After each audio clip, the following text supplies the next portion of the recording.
Hi, my name's Sophia, my pronouns are she, her, and I'm your community officer for this academic year. We all know that this year has been far from ordinary, and that's why it's so important to ensure that we're making the right decisions about our housing and accommodation for the next academic year. The university and the Students' Union are encouraging you to wait until at least January to start looking for housing. This is so that we can all make informed decisions about where we choose to live and who we choose to live with. When looking for housing, it's really important that you consider the accessibility of transport links, the distance from the university, and the requirements of the people that you're living with.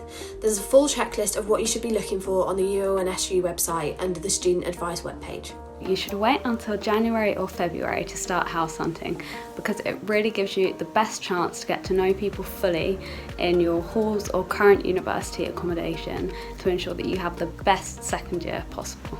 During second year, I rushed into getting a house and I ended up living with my now ex-boyfriend, and it became a very toxic living situation.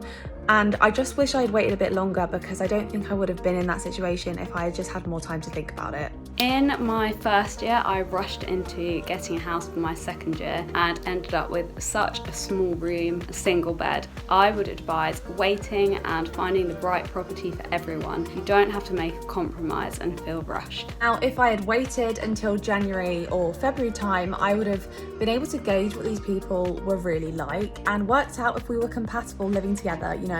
Just because you really like someone, that doesn't mean you're going to work well living together.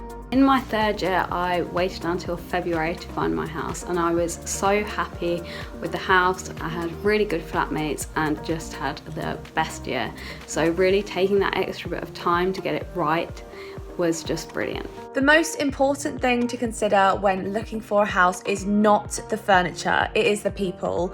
You know, what's the point in finding a really nice house with a really nice kitchen if you're absolutely miserable? Your house needs to be your safe space. There's no need to compromise before signing a housing contract. It's best to wait, see more houses, and make sure that everybody in the group is happy. If I could do it all again, I would just really take my time. You know, there is no rush. Make sure you find a solid, good group of people to live with, and also do some research into the lettings company that you are using. Ask around and go from there. Looking back on my first year, I would definitely wait longer. I wouldn't have signed up to a housing contract in November, and I'd have got to know more people in my hall, and then I'd have made a much more informed decision.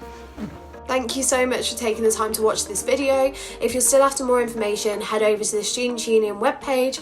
Make sure that if you have any issues, you go to Students' Union Advice, and make sure that you rate your landlord, property and area on the Marks Out Tenancy platform.